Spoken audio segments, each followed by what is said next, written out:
오늘 말씀 제목은 내가 드리는 것으로 일하시는 하나님입니다. 내가 드리는 것으로 일하시는 하나님입니다. 오늘 말씀은 지난주 설교 본문에 이어지는 말씀입니다. 의지하던 것을 잃어버려서 방황하는 사람들 같았던 유대인들이 이제 침례자 요한을 의지를 했죠. 그런데 침례자 요한이 감옥에서 목배임을 당하고 순교를 했습니다.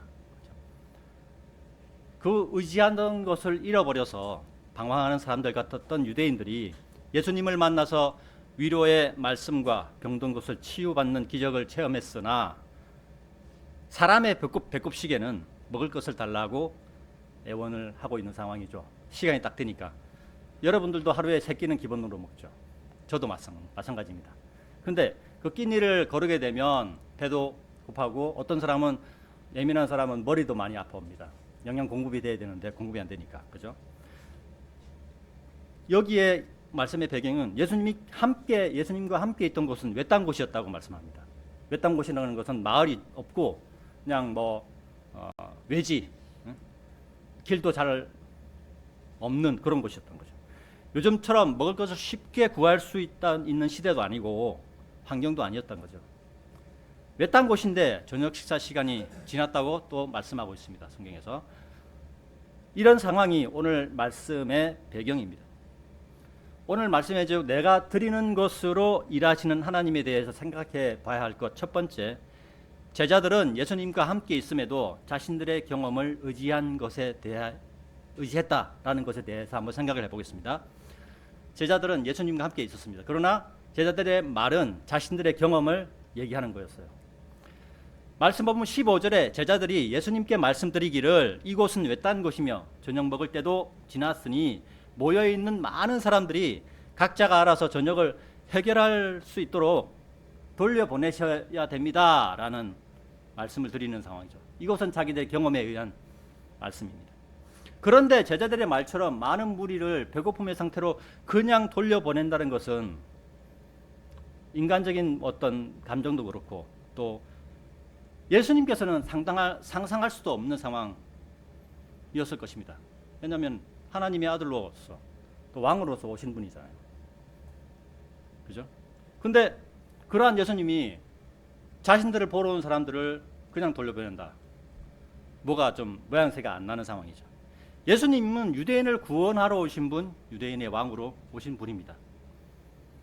만약에 그때 유대인들이 예수님을 받아들였다면 천년왕국으로 바로 이어졌을 상황입니다.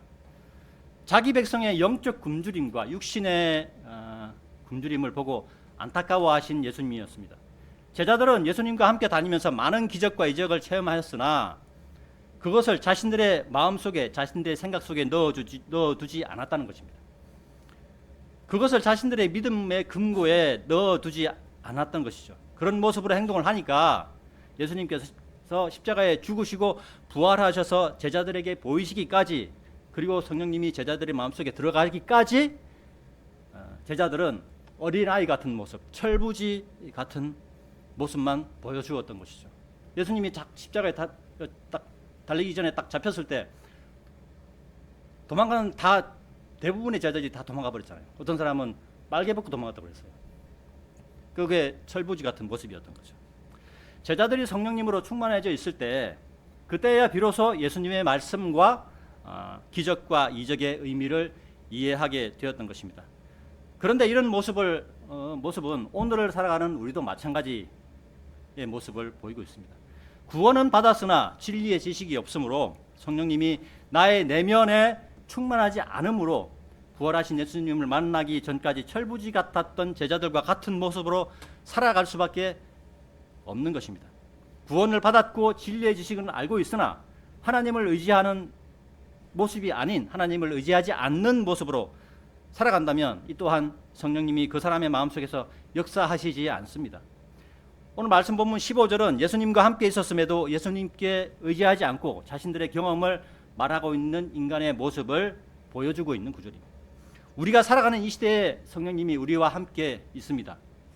그러나 우리는 우리의 삶에서 성령님을 의지하지 못하는 경우가 매우 많습니다. 이 이유는 우리가 우리의 경험을 의지하기 때문입니다. 왜냐하면 이것은 교회를 오래 다니는 사람, 교회를 적게 다니는 사람 이렇게 구분하는 것이 아니고 자기 의지에, 자유의지에, 내 의지에 결정된다고 봅니다. 제가 보는 관점에서는. 교회를 작게 다녀도 내가 하나님만을 의지하겠다라는 사람과 교회를 오래 다녀도 그런 생각 없이 교회 다니는 사람은 차이가 크겠죠. 예수님과 함께한 제자들처럼 제자들에게 해결해야 하는 문제가 생겼습니다.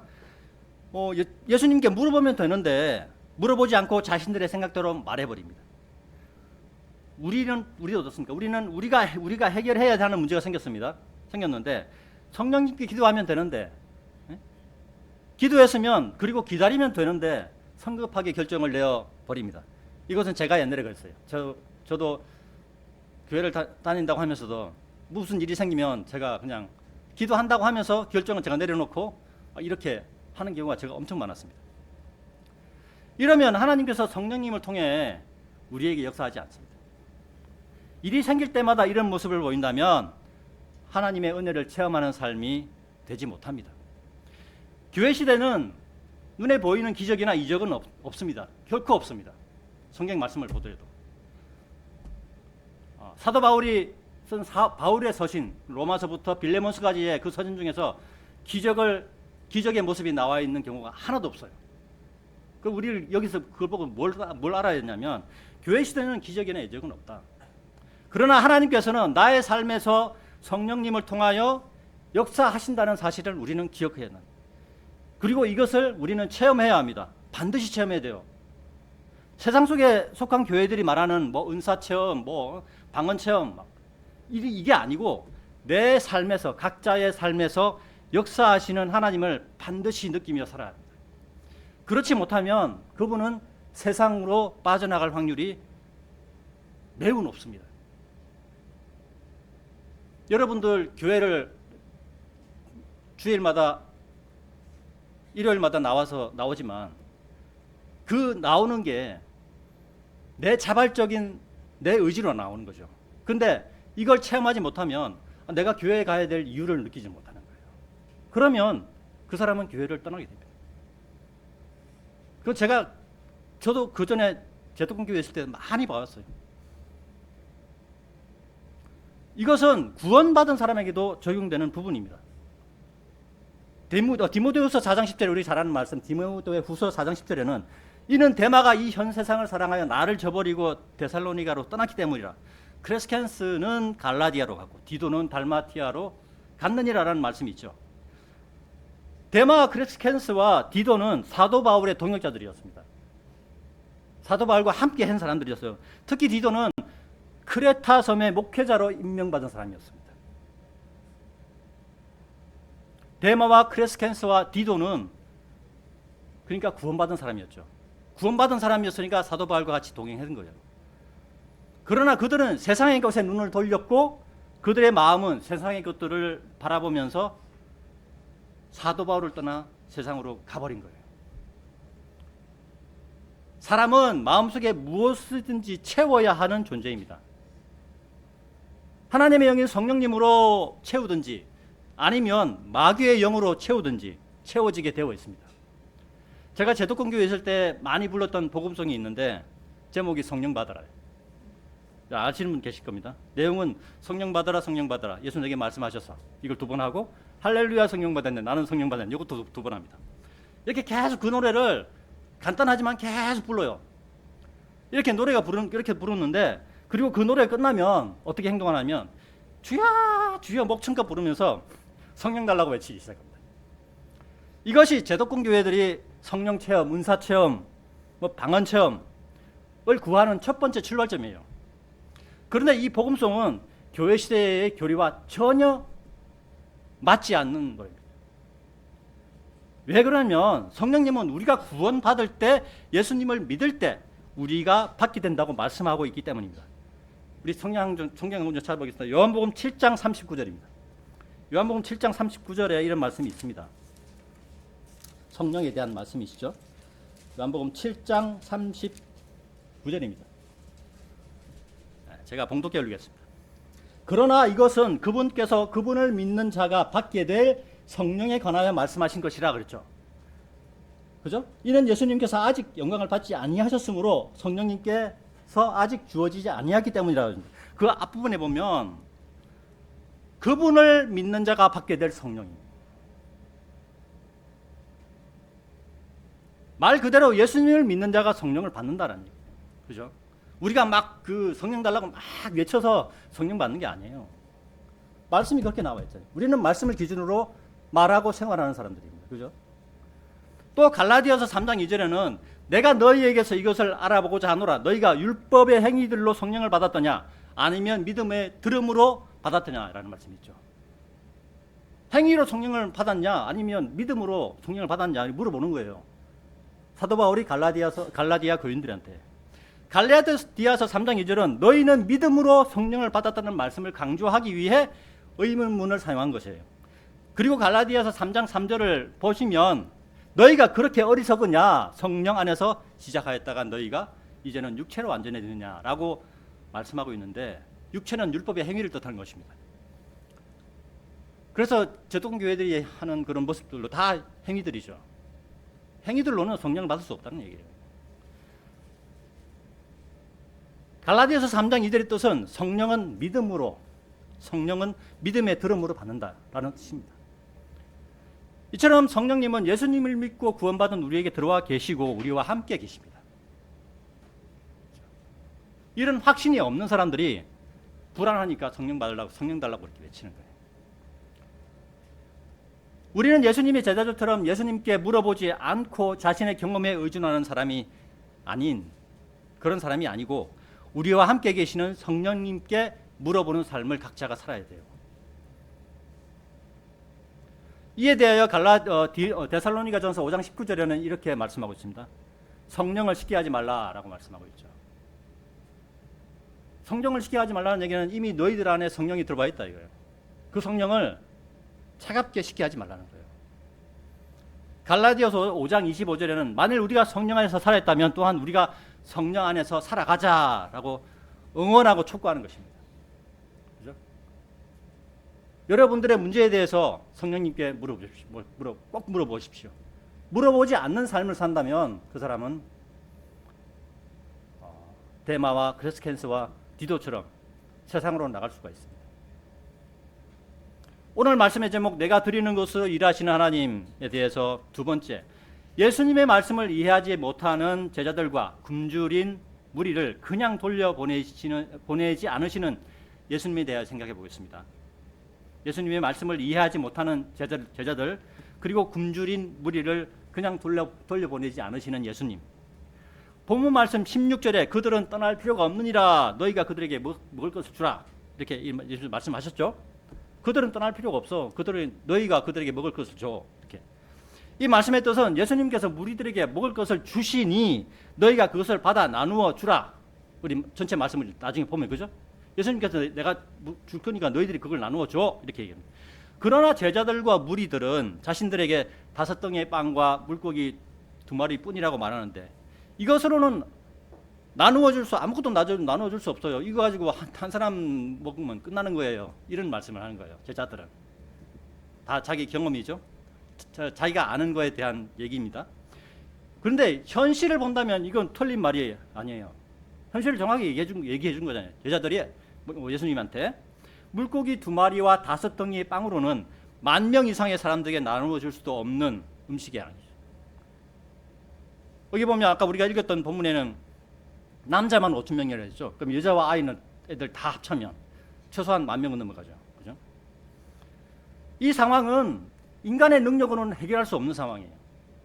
이 지구상에 존재하는 어떤 사람도 가서 다 물어보세요.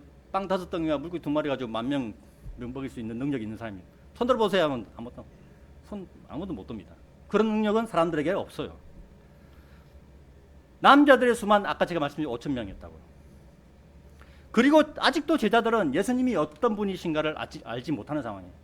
이것 이전에 예수님과 동행했던 제자들이 많은 이적을 봤음에도 불구하고 예수님을 의지하지 않고 있다는 거죠. 제자들이 예수님께서 어떤 분이신가를 그들이 알았다면 그들은 17절에 5덩이의 빵과 물고기 2마리뿐이라는 말을 하지는 않았을 것입니다. 예수님의 능력을 알았다면 모여있는 무리를 그냥 보내지 말아달라고 아마 간청하셨을 거예요. 그죠? 제자들이 예수님 이 무리들한테 먹을 거 주셔야 됩니다. 예수님 능력으로 좀 먹을 거 좀 주세요. 이렇게 얘기했겠죠. 그죠? 결국 제자들은 예수님이 어떤 분이신가에 대해 알지 못함으로 예수님의 말씀을 이해하지 못하고 인간적인 걱정으로 무리들을 가까운 촌락으로 보내야 한다고 말하는 거예요. 왜? 배고프니까. 인간의 3가지 욕심 중에 기본 욕망 중에 음식이 있죠. 그렇죠? 그만큼 이 먹는 거는 중요한 겁니다. 예수님은 그들은 떠날 필요가 없느니라. 너희가 그들에게 먹을 것을 주라라고 말씀하고 있는데 제자들은 우리에게는 5덩이의 빵과 물고기 2마리밖에 없다라고 대답하는 것입니다. 5덩이의 빵과 물고기 2마리로는 이 많은 인원에게 나누어 줄 수 있는 것이 없다. 현실을 뛰어넘어 역사하시는 하나님의 은혜를 제자들은 그때까지도 몰랐어요. 예수님은 현실을 뛰어넘는 명령을 하고 계시는데 제자들은 현실에 합당한 대답을 하고 있는 것입니다. 마치 동문서답하는 것처럼 뭐가 안 맞는 것처럼 보이죠. 근데 우리는 어떠합니까? 이 시대는 예수님께서 성령님으로 우리 믿는 자들의 마음속에 들어와 계시다고 제가 말씀드렸죠. 우리가 이것을 또한 알고 있습니다. 그래서 우리는 기도할 수 있고 또 기도해야 하는 것입니다. 우리 각자는 가정에서 또 직장에서 또 사업장에서 일어나는 일들 가운데 예수님께 기도하는 삶을 살고 있는가 각자 자신에게 되물어 보아야 할 것입니다. 기도하는 사람은 자신 앞에 일어나는 일들에 대해 걱정하지 않습니다. 기도하는 사람은 끝까지 인내하고 끝까지 하나님의 도우심을 바라는 사람입니다. 기도하는 사람은 마음이 이리저리 흔들리지 않는 사람으로 변화가 됩니다. 우리는 바른 말씀으로 번역한 바른 성경을 가지고 있죠. 성경 말씀을 읽고 이해하며 자신의 생활에 적용을 해야 하는 것입니다. 말씀과 생활이 각각 따로 논다면 예수님의 말씀을 이해하지 못한 제자들과 같은 모습으로 살아갈 수밖에 없습니다. 믿음은 현실을 뛰어넘는 겁니다. 불신은 현실에 안주하는 것입니다. 두려움도 현실에 갇히는 것이에요. 믿음이 없으면 현실을 따라갈 수밖에 없어요. 그럼 우리는 어떻게 해야 됩니까? 불신과 두려움을 멀리하고 믿음을 가까이 해야 되겠죠. 제자들은 예수님의 말씀을 이해하지 못하고 현실적인 이야기만 하고 있습니다. 제자들에게는 아직 믿음이 자라지 못한 것입니다.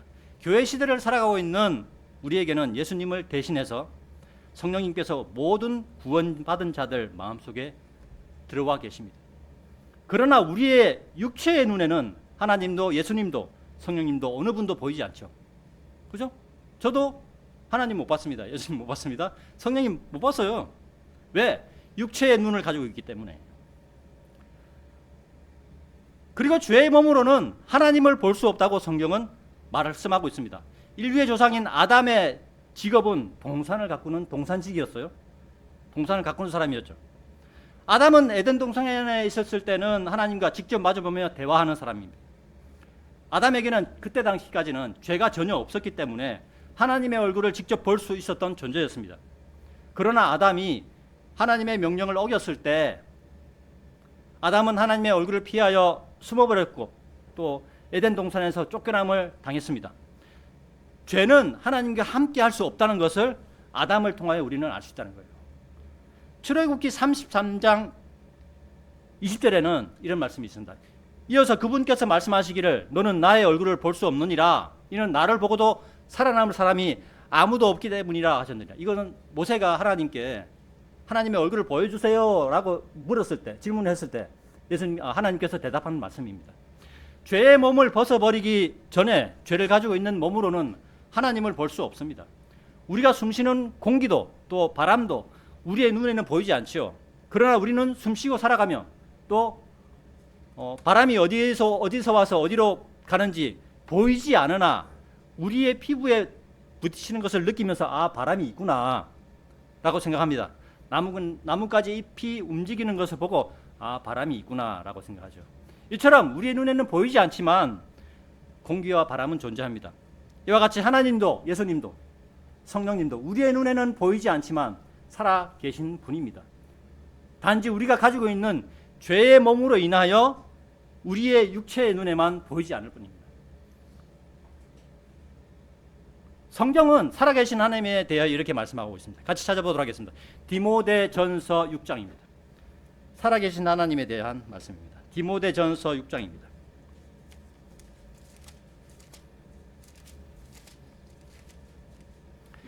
(6장 17절입니다)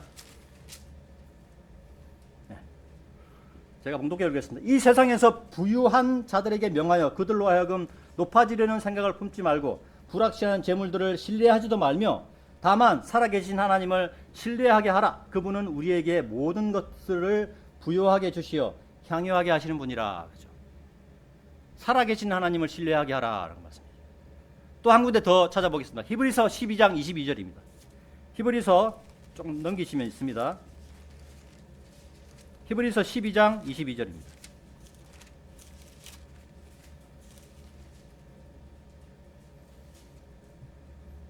그러나 너희는 시온산에 이르렀으며 살아계신 하나님의 도성인 하늘에 있는 예루살렘에 이르렀고 무수한 천사들의 한 집단에 이르렀으며 라고 했죠.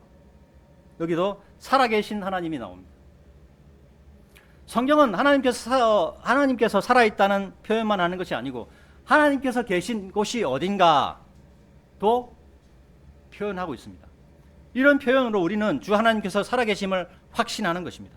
살아계신 하나님께서 예수님의 말씀을 이해하지 못했던 제자들에게 시간을 주시고 기다려 주셔서 예수님의 부활을 통하여 또 예수님의 행하신 일들을 이해하게 하시고 또 예수님과 성령님의 임무 교대를 통해서 우리 안에 내주하시는 것입니다. 그리고 예수님께서 굶주린 무리를 그냥 돌려보내지 않으셨듯이 오늘날에는 영적으로 굶주린 자들을 구원으로 인도하시는 분입니다. 오늘 말씀의 제목 내가 드리는 것으로 일하시는 하나님에 대하여 세 번째, 하나님 앞에 정직한 것을 요구하시는 예수님에 대하여 생각해 보겠습니다. 그들이 가지고 있는 음식을 전부 드렸습니다. 예수님의 말씀인 그들은 떠날 필요가 없느니라 너희가 그들에게 먹을 것을 주라 하시는 말씀이 그들은 여기에 5덩이의 빵과 물고기 2마리만 가지고 있다고 대답하였죠. 그들은 예수님 앞에 그 사실을 다 숨기지 않고 다 내놓았습니다. 그리고 제자들은 자신들이 5덩이의 빵과 물고기 2마리만으로는 많은 무에게 나눠줄 수 없다는 뜻으로 말을 한 거죠. 예수님께서는 그들의 말에 나무라지 않으시고 그것을 나에게 가져오라 라고 말씀합니다. 예수님께서는 이미 그들이 가지고 있다는 것을 알고 계셨죠. 그렇기에 그들은 떠날 필요가 없느니라 너희가 그들에게 먹을 것을 주라 라는 말씀을 하실 수 있었던 것입니다. 그죠? 그들은 떠날 필요가 없다. 너희가 그들에게 먹을 것을 주라 라는 앞으로 일어날 일에 대해서 미리 얘기하신 거예요. 예수님께서는 그들이 가지고 있는 것으로 역사하셔서 그들의 배고픔을 해결하시겠다고 생각하고 계셨던 것입니다. 여기에는 그들의 자발적인 동의가 필요한 것입니다. 그들이 가지고 있는 것을 내어놓지 않는다면 예수님께서 일하실 수 없었을 것입니다. 마태복음 13장 58절에서 불신으로 가득 찬 사람들에게는 예수님께서 역사하지 않으신다고 말씀하신 것을 기억해야 합니다. 예수님께서 자신의 고향에 갔을 때 고향 사람들은 예수님을 불신했죠. 믿지 않았습니다. 그러니까 예수님께서 마지막에 하신 말씀이에요. 불신으로 가득 찬 사람들에게는 역사하지 않으신다고. 오늘도 마찬가지입니다. 믿음이 없는 불신으로 가득 찬 사람들에게서는 하나님께서 일하시지 않습니다. 예수님께서는 사람들에게 무리한 요구를 하는 분이 아닙니다. 언뜻 보기에는 무리한 것을 요구하는 것처럼 보일 수도 있고 또 그렇게 생각할 수도 있으나 결과를 보면 그렇지가 않습니다. 결과적으로 예수님의 역사하심으로 거기에 모였던 모든 무리가 배불리 먹었습니다. 구약성경 열왕기상 17장에서 하나님께서 예언자 엘리야를 부양하는 모습이 기록된 말씀이 있습니다. 열왕기상 17장입니다. 까마귀에게 명령하여 엘리야를 먹이게 하시고 또 가뭄이 계속되자 지돈의 자르팟으로 엘리야를 그쪽으로 보내시고 자르팟의 한 과부에게 엘리야를 부양할 것을 명령하였다는 말씀이 있습니다. 그리고 그 과부에게도 있는 것이라고는 통 안에 있는 굵은 곡물가루 한 주먹 정도. 그 다음에 약간의 기름. 그것이 전부라고 말합니다. 그리고 과부는 엘리야가 오기 전에 내가 이걸 아들과 나눠 먹고 난 죽겠다 이렇게 그럴 생각을 하였다라고 말씀을 하고 있죠. 이에 엘리야는 그 과부에게 두려워하지 말라. 가서 네가 말한 대로 행하라. 그러나 그것으로 먼저 나에게 자꾸 동글납작한 빵 하나를 만들어 그것을 나에게 가져오라. 그러고 난 뒤에 너와 너의 아들을 위해 만들라라고. 근데 한번 생각해 보세요. 한 주먹하고 기름 잠식인데 어떻게 엘리야만 이제 주면 다른 사람은 없잖아요. 그거 끝남이에요. 그게 그 엘리야만 먹게 되면 인간적으로 생각했을 때 그거 다 빵 하나 만들면 다 끝나버리니까 남아 있는 재료가 없을 거 아니에요. 근데 엘리야는 어떻게 해요? 나에게 주고 그러고 나서 너와 너의 아들과 같이 먹으라고 너의 아들을 위해 만들라고 이렇게 얘기를 하죠. 뭐예요? 엘리야는 하나님께서 너에게 역사하신다는 거예요. 나한테 먼저 주면.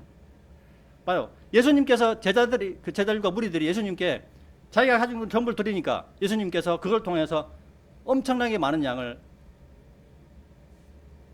10,000명 이상 되는 그 사람들이 다 먹고 나머지 남은 바구니가 12바구니라고 했잖아요. 하나님은 그렇게 역사하시는 분이에요.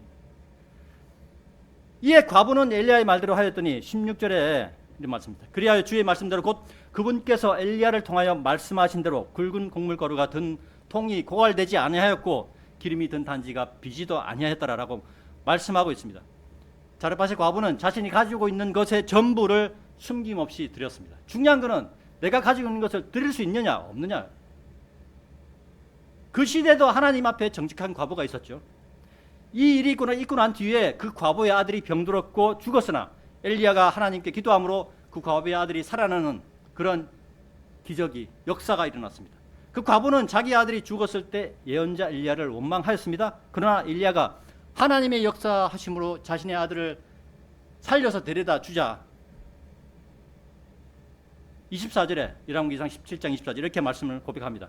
당신께서 하나님의 사람이심과 당신이 입안에 있는 주의 말씀이 진리임을 이제 제가 이것으로 아나이다 라고 고백한 거죠. 그러니까 구약시대 사람들은 기적을 보고 당신이 하나님의 사람임을 내가 안다 이렇게 기적을 봐야 되는 그런 시대였던 거죠. 그래서 이런 말씀을 한 겁니다. 물론 이 과부와 관계된 일은 지금 우리에게 직접적으로 적용하면 안 됩니다. 왜냐하면 이 시대는 기적이 일어나지 않는 시대이기 때문에 우리는 이 이야기를 통하여 오늘날에도 우리의 기도를 들으시고 일하시는 하나님이 계심을 잊지 않아야 하는 것입니다. 오늘날의 그리스도인도 하나님 앞에 사람 앞에 아니고 하나님 앞에 정직해야 됩니다. 하나님 앞에 정직하면 사람 앞에 정직하는 것은 당연히 그렇게 이루어져요. 그죠? 하나님 앞에 정직해야 됩니다. 오늘 말씀의 제목 내가 드리는 것으로 일하시는 하나님에 대하여 네 번째 그들이 드리는 것으로 일하시는 예수님에 대하여 생각해 봅시다. 본문 말씀 18절에 그것들을 여기 나에게로 가져오라 라고 예수님께서 말씀하시죠. 예수님께서는 무리들 중에 어떤 사람이 가지고 있는 5덩이의 빵과 2마리의 물고기를 가져오라고 명령하셨습니다. 예수님께서는 돌이 빵이 되게 하여 그들의 배고픔을 해결해 주시지 않으셨어요. 예수님은 하나님이셨기 때문에 그런 능력도 행할 수 있었어요. 그러나 그렇게 하지 않으셨습니다. 예수님께서는 그들 중에 어떤 이가 가지고 있던 소박한 음식으로 무리들의 배고픔을 해결해 주셨죠. 그 옆에가 갈릴리 바다가 있었으니까 그 갈릴리 호수에서 물고기를 건져 올려가지고 그들의 배고픔을 해결해 줄 수 있었는데 그렇게 하지 않으셨어요. 그들이 가지고 있던 것들을 통해서 예수님께서 역사하시는 거예요. 인간적으로 생각할 때 내가 가지고 있는 것을 나누어 준다면 내가 먹어야 할 것이 줄어들 것은 당연하죠. 그죠? 그래서 안 줄 수도 있어요. 그러나 자신이 가지고 있던 것을 예수님 앞에 내어 놓을 줄 아는 어떤 사람이 있었다는 것입니다. 예수님은 그것을 이용하여 하늘의 하나님을 바라보시고 또 빵덩이들의 복을 주시고 찢으신 뒤에 제자들에게 주셔서 제자들이 무리들에게 나누어 주라고 말씀하셨고 또 먹고 남은 조각들이 12바구니에 가득하였다고 성경은 말씀하고 있는 것입니다. 그리고 16절의 말씀대로 이루어졌습니다. 그들은 음식을 찾아 떠날 필요가 없어졌죠. 그리고 제자들이 무리들에게 먹을 것을 나눠주는 상황이 연출이 되었습니다. 그죠? 예수님 말씀들은 그렇게 이루어졌어요. 예수님께서 제자들에게 그것을 여기 나에게로 가져오라라고 명령하셨을 때 지체하지 않고 예수님께 드리는 일로 인하여 그곳에 모인 모든 무리가 배불리 먹었고 오히려 원래 가지고 있던 양보다 더 많이 남게 되는 상황으로 바뀌었습니다. 그렇다고 하여 우리도 우리가 가지고 있는 어떤 것을 하나님께 바치면 하나님께서 우리에게 몇 배로 나은 많은 그런 그걸 많이 남기는 그런 물질의 복을 주실 것으로 절대 그렇게 생각하시면 안 됩니다. 이것은 우리의 교리하고 틀린 교리예요. 우리의 구원 교리가 틀리듯이 그 교리가 틀린 거예요. 그럼 우리는 왜 이런 말씀을 봐야 되느냐? 그 속에서 역사하시는 하나님의 영적인 우리에게 적용할 수 있는 영적으로 적용할 수 있는 부분이 있기 때문에 이런 말씀도 읽어야 하고 봐야 되는 거예요. 그리스도인의 복은 이 땅에 있는 것이 아니고 하나님이 계시는 셋째 하늘에 쌓이는 것이라고 성경은 에베소서 1장 3절에 이렇게 말씀하고 있죠. 하나님 곧 우리 주 예수 그리스도의 아버지께서 찬양 받으시기를 바라노라. 그분은 그리스도 안에서 하늘의 처소에 있는 모든 영적인 복들로 우리에게 복을 주셨느니라. 그죠? 우리는 하늘의 영적인 복을 바라는 사람들이에요. 이 땅의 복을, 물질적인 복을 바라는 사람들이 절대로 아닙니다. 그리스도의 복은 하늘에 있는 복을 의미합니다. 이 땅의 복은 예수님께서 다스리실 천년 왕국에서 유대인이 받을 복입니다. 여기서 우리가 혼동하지 말아야 합니다. 바로 마태복음은 제가 좀 전에 말씀드렸던 것처럼 우리에게 직접 적용을 해서는 곤란합니다. 우리의 믿음이 흔들릴 수도 있습니다. 오늘 설교의 본문으로 삼은 마태복음 14장 15절부터 22절은 유대인들을 대상으로 하는 예수님의 기적의 능력을 보여주고 있으며 방황하는 유대인들을 연민의 마음으로 돌보시는 것을 볼 수 있는 구절들입니다. 마태복음은 앞으로 있을 대환란과 천년 왕국에서 적용되는 교리들로 가득 찬 책입니다. 우리는 마태복음을 읽고 영적인 교훈을 얻을 수 있다는 점을 기억을 해야 합니다. 마태복음을 우리에게 직접 적용하면 물질의 복을 추구하게 되죠. 제도권 교회들처럼 장로교회, 감리교회, 무슨 성결교회, 침례교회 많죠. 그들처럼 물질의 복을 추구하게 됩니다. 마태복음을 우리에게 직접 적용하면 제도권 교회들처럼 주기도문을 외우게 됩니다. 제도권 교회들은 지금도 주기도문을 외우고 있습니다. 그들이 왜 주기도문을 외울까요? 마태복음을 자신들에게 직접적으로 적용을 하기 때문에 그런 거예요. 마태복음을 우리에게 직접 적용하면 성경을 나누어 볼 수 없게 되므로 성경에서 하나님의 뜻을 알 수 없게 됩니다. 이 가장 큰 문제인데요. 마태복음과 사복음서, 사도행전에서 하는 말씀과 그리고 사도 바울의 바울 서신인 로마서부터 빌레몬서까지 하는 말씀과 말씀이 틀려요. 하나의 구원 교리를 놓고도 상반되는 얘기를 하고 있습니다. 여러분들은 이해하시겠습니까? 어떤 일을 하는데 어떤 사람이 여기서는 이 말하고 저기서는 저 말하면 그 사람 싫어하겠죠. 당연히. 왜냐면 하나의 어떤 현상을 놓고 여기 가서는 이렇게 얘기하고 저기 가서는 저렇게 얘기하면 그거 완전 변절자라는 얘기를 할 겁니다. 지금 이 성경이 그렇게 하나로 같이 봐버리면 그런 상황이 생기는 거예요. 그래서 반드시 구분을 할 줄 알아야 됩니다. 일례로 구원에 관한 교리가 제가 좀 전에 말씀드렸죠. 구약 성경과 신약 성경이 다르고 또 신약 성경에서도 마태와 마가, 누가, 요한복음, 사복음서와 사도행전과 히브리서, 야고보서, 베드로 전후서, 요한 1, 2, 3서, 유다서, 요한계시록의 구원 교리와 로마서부터 빌레몬서까지의 13권의 바울의 서신의 구원 교리가 완전히 반대다. 완전히 반대. 이걸 우리가 알아야 된답니다. 이것을 모르고 성경을 계속 읽는다면 성경을 읽는 것이지 이해하지 못하는 거예요. 사람은 하나의 교리가 정확하게 일치돼야 됩니다. 사람은 자기의 생각이 똑같은 현상에 대해서 이것과 저것을 갖다 같이 이렇게 머릿속에 집어넣으면 사람은 그걸 이해하지 못합니다. 그렇죠? 그거는 사람들에게 자기 자신을 혼란 속에 자기 자신을 빠뜨리는 그런 상황이 되어버린 것입니다. 그러니까 여기서는 이 말했다가 저기서는 저렇게 말하는 이중적이고 아주 이상한 책이라고 도저히 읽을 수가 없다고 말하는 사람들이 생겨나는 것입니다. 하나님께서는 사람들에게 복잡하고 어려운 말씀을 주시는 분이 아닙니다. 그러나 우리가 성경을 구분하지 못하면 우리 스스로가 구덩이에 빠져버리는 상황이 됩니다. 자기 자신을 그냥 구덩이에 빠뜨리는 상황이에요. 디모데후서 2장 15절 우리가 잘 아는 말씀이죠. 진리의 말씀을 바르게 나누어 너 자신을 하나님께 인정받는 자로서 부끄러워할 필요 없는 일꾼으로서 나타내도 공부하라 라고 말씀하고 있죠. 또 고린도전서 10장 13절에는 사람에게 흔히 있는 그러한 시험 외에는 너에게 닥친 시험이 전혀 없었느니라. 그러나 하나님께서는 신실하시니 너희가 능히 감당할 수 있는 것 이상으로 너희가 시험 받는 것을 허락하지 아니하시리라. 그러나 너희가 그것을 능히 감당할 수 있도록 시험과 더불어 빠져나올 길도 마련하시리라. 하나님은 혼란을 주신 분이 아니에요. 하나님께서 우리가 감당할 수 있도록 시험과 더불어 빠져나올 길도 마련하신다고 말씀하신 분입니다. 그런 분께서 우리에게 성경의 말씀들로 혼란을 주시겠습니까? 아닙니다. 하나님은 우리에게 혼란을 주시는 분이 아닙니다. 우리가 과거에 잘못된 성경, 변개된 성경을 가지고 있었고 그 성경으로 말씀을 구분하여 해석해주는 목회자가 없었죠. 그리고 우리 스스로가 구분하여 볼 수도 없었기 때문에 과거에 우리가 성경 말씀이 어렵다고 이렇게 느꼈던 거예요. 성경 고린도전서 14장 33절을 한번 찾아보겠습니다. 14장 33절입니다. 고린도전서 14장 33절입니다.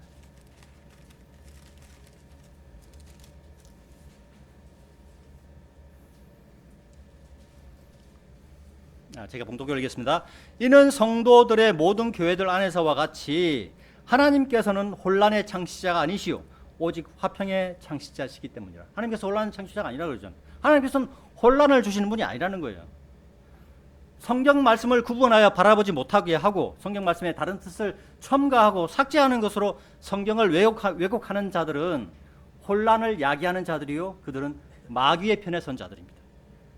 다시 본문으로 돌아와서 예수님께서 제자들에게 그것을 여기 나에게로 가져오라 라고 명령하셨습니다. 그 말씀을 듣고 지체하지 아니하고 곧바로 자신이 가지고 있던 것을 예수님께 내어드렸습니다. 그 결과 남자들만 5,000명이었고 여자들과 아이들까지 합하면 10,000명은 훨씬 넘었을 인원이 배부르게 먹고 남은 것이 12바구니가 되었다고 말씀하고 있습니다. 한 사람의 헌신으로 모든 사람이 허기를 채웠고 남은 것이 원래 있던 것보다 더 많아졌습니다. 예수님께 내어드린 빵 5덩이와 물고기 2마리는 계산하면 2,000배 이상으로 늘어나서 많은 사람들의 배고픔을 해결한 것이 되었습니다. 우리는 우리 자신을 예수님께 내어드려야 합니다. 우리 자신을 예수님께 내어드리면 우리를 사용하시어 구원받는 자들이 늘어나게 하실 것입니다. 빵 5덩이와 물고기 2마리가 수많은 배고픔을 해결했다면 우리가 가지고 있는 구원의 진리의 지식을 통하여 수많은 사람의 영적 배고픔을 해결하실 것입니다. 문제는 우리가 우리 자신을 예수님의 도구로 내어드릴 준비가 되어 있느냐가 문제입니다. 빵 5덩이와 물고기 2마리를 자신만 먹겠다고 숨겨두었다면 빵 5덩이와 물고기 2마리의 기적은 일어나지 않았을 것입니다. 그리고 예수님께서는 다른 방법으로 많은 사람들의 배고픔을 해결하였을 것입니다. 우리도 우리 자신을 내어드리지 않으면 하나님께서는 다른 사람을 찾은 사람을 통하여 하나님의 일을 이루어 가실 것입니다. 마찬가지로 우리 교회도 하나님의 일을 하지 않으면 하나님께서는 다른 교회를 찾으실 것입니다. 멀찌감치 하나님의 일을 이루시는데 내가 참여해야 돼요. 멀찌감치 물러서서 뒷짐지고 서 있는 사람이 아닌 하나님의 일에 자신을 던져야 합니다. 다른 사람이 아닌 바로 내가 참여해야 한다는 생각이 우리 천안 생명침례교회 동료님들에게 있었으면 좋겠습니다. 세상의 일에는 욕심을 부리지 않으나 하나님의 일에는 욕심을 내시는 성도님들이 되시기를 바랍니다. 하나님의 일에 사용되려고 여러분들이 제가 지금까지 존재하는 것입니다. 우리가 지금까지 죽지 않고 살아온 이유를 다른 세상의 일들에서 찾을 필요가 없어요. 바로 하나님께서 여러분들 통하여 하나님의 일을 하게 하시려고 이곳 천안 생명침례교회로 모이게 하신 것입니다. 오늘 본문 말씀으로 우리가 얻어가야 하는 게 있습니다. 무엇일까요? 우리가 얻어가야 하는 것은 첫 번째, 나의 삶에서 성령님을 통하여 역사하시는 하나님을 우리는 만나야 된다. 그냥 성령님 달라고 떼쓰는 게 아니라 나의 삶에서 성령님을 통하여 역사하시는 하나님을 우리는 만나야 된다. 두 번째, 기도하는 사람이 되어야 한다. 나의 삶을 통해서 역사하시는 하나님을 만나려면 어떡합니까? 기도하는 수밖에 없어요. 세 번째, 오늘날의 그리스도인도 사람 앞이 아닌 하나님 앞에 정직해야 합니다. 사람 앞이 아닌 하나님 앞에 정직하게 되면 사람 앞에 정직하는 것은 당연하게 따라와요. 그게 습관이 되면.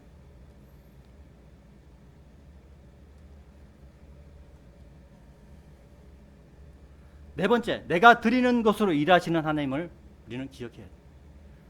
예수님께 내어드린 빵 5덩이와 물고기 2마리는 2000배 이상으로 늘어나서 많은 사람들의 배고픔을 해결했습니다. 우리는 우리 자신을 예수님께 내어드려야 합니다. 내 자신이 될 수 있고, 내 물질이 될 수 있고, 내가 가지고 있는 가족이 될 수 있고, 나 자신인데 우리 자신을 예수님께 내어드리면 우리를 사용하시어 구원받는 자들이 늘어나게 하실 것입니다.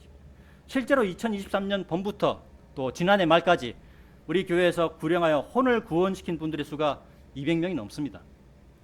그 200명의 혼들을 우리는 우리의 힘으로 어떻게 구원을 시킬 수가 있었겠습니까? 모든 것이 하나님의 은혜입니다. 우리는 단지 기도했을 뿐이고 우리의 몸을 내어드리고 우리의 목소리, 우리의 입을 내어드린 것밖에 없었다는 겁니다. 우리가 내어드려야 하나님께서 역사하시는 거예요. 저기 뒤에 장부책 보면 몇 월 며칠 장소 어디 참석인은 몇 명 구령했다는 다 기록되어 있습니다. 저 거짓말이 아니에요. 오늘 말씀의 결론입니다. 모든 것들이 혼란스러운 이때 우리 천안생명침례교회 성도님들은 좌로나 우로나 치우치지 아니하고 각자의 삶에서 하나님을 만나는 그리스도인들이 되고 기도하는 그리스도인들이 되고 하나님 앞에 정직한 그리스도인들이 되고 하나님 앞에 나를 드리는 그리스도인들이 되시기를 기원합니다. 하나님 앞에 먼저 물질을 드리라는 게 아니에요.